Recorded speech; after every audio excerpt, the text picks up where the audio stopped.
ধরেই চটপটি খেতে ইচ্ছে করছিল। তো বাইরে তো সবসময় খাই, তবে আজকে ইচ্ছে হলো ঘরেই বানিয়ে ফেলি মজাদার এই শাহি চটপটি। হ্যালো এভরিওয়ান, আসসালামু আলাইকুম, welcome back to my channel মিষ্টি ফুড বাই লিপি। আমার আজকের রেসিপি এই মজাদার শাহি চটপটি। আশা করছি আমার পুরো ভিডিওটা আপনারা দেখবেন, আর দেখার পর অবশ্যই বাসায় ট্রাই করবেন। রেসিপি ভালো লেগে থাকলে চ্যানেলটা সাবস্ক্রাইব করে আমার পাশেই থাকবেন। তো প্রথমে আমি এখানে প্রায় 500 গ্রামের চাইতে একটু বেশি পরিমাণে ডাবলি বুট নিয়েছি, আর চটপটির জন্য এই ডাবলি বুটটাই কিন্তু বেস্ট।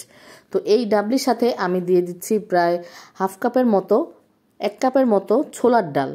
আর ছোলার ডালটা দিয়ে এই ডাবলি ডালটাকে আমি প্রায় 5 থেকে 6 ঘন্টার জন্য ভিজায় রাখবো। আপনারা যদি ওভারনাইট পারেন ভিজায় রাখার জন্য, তাতেও সমস্যা নেই।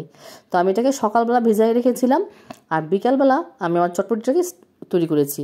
তো এখন চটপটির জন্য স্পেশাল একটা শাহি মশলা তৈরি করব। এলাচ, দারচিনি, লবঙ্গ, শুকনা মরিচ, আর নিয়েছি 1 চামচ করে ধনিয়া জিরা, আর নিয়েছি আমি 1 চামচ 5 ফোড়ন। তো সমস্ত শুকনো উপকরণগুলোকে ভালো করে শুকনা একটা কড়াইয়ের মধ্যে ভেজে নেব। তো এটাকে ভালো করে একটুখানি ভেজে নিতে হবে সুন্দর একটা সুঘ্রাণ আসা পর্যন্ত। এরপরে আমি এটাকে ব্লেন্ডারে ব্লেন্ড করে নিয়েছি। তো এখন প্রায় 5 থেকে 6 ঘন্টা পর ডাবলি ডালগুলো কিন্তু খুব সুন্দর করে ভিজে গেছে। তো এগুলোকে ভালো করে আমি ধুয়ে একটা প্রেসার কুকারে ঢেলে নেব। তো আপনারা চাইলে হাঁড়ির মধ্যেও এটাকে সেদ্ধ করতে পারেন, তবে আমি একটু তাড়াতাড়ির জন্য আমি এই ডাবলিগুলোকে প্রেসার কুকারে সেদ্ধ করে নেব। তো অনেকে খাবার সোডা ব্যবহার করেন, তবে খাবার সোডাটা ব্যবহার করলে আমার কাছে মনে হয় যেন টেস্ট কিছুটা কমে গেছে। তো বাহিরের যে চটপটিওয়ালা মামারা আছে ওনারা কিন্তু সেই খাবার সোডাটাই ব্যবহার করে। তো যাই হোক, ঘরে যেহেতু একটু তৈরি করছি, একটু হেলদিভাবেই তৈরি করি।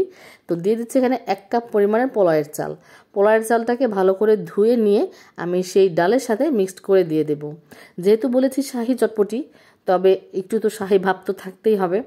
তো ছোলার ডাল আর এই পোলাওয়ের চালটা দেওয়ার কিন্তু অবশ্যই চেষ্টা করবেন, একবার রান্না করে খেয়ে দেখবেন। তো দিয়ে দিচ্ছি বেশ খানিকটা পানি, একটু পানিটার পরিমাণ বেশি দিবেন। 1 চামচ লবণ দিয়ে দিচ্ছি, আদা রসুন বাটা 1 চামচ, তারপর দিয়ে দিচ্ছি ঘরে তৈরি করা গরম মশলা আর সামান্য হলুদ। তো দেওয়ার পর ভালো করে এটাকে মিশিয়ে নিয়ে প্রেসার কুকারে আমি সিজ দেবো 3 থেকে 4টার মতো। তো আমি আগে থাকতেই এখানে 250 গ্রামের মতন তেঁতুল ভিজায় রেখেছিলাম পানি দিয়ে। তারপর এটাকে ভালো করে হাত দিয়ে চটকায় নিয়ে একটা স্ট্রেনারের মধ্যে আমি ছেঁকে নেব।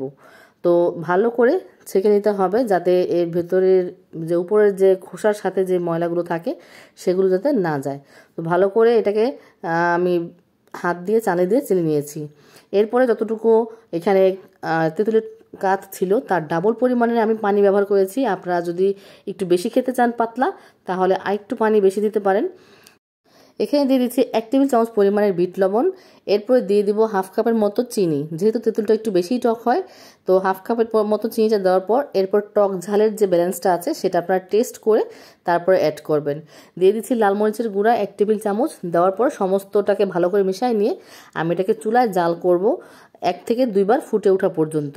আর এই টাইপের করে আপনারা যদি এই টকটা তৈরি করেন তাহলে টকটাই শুধু বেশ মজা লাগবে।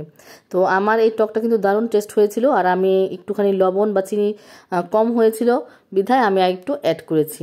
তো এই তো আমার নিমকি ভাজা এর রেসিপি অলরেডি আমার চ্যানেলে দেওয়া আছে, আপনারা চাইলে দেখে নিতে পারেন। তো ফুচকা অনেকে ব্যবহার করে চটপটি খাওয়ার জন্য, আমি এই নিমকি ভাজাটাকেই ব্যবহার করেছি।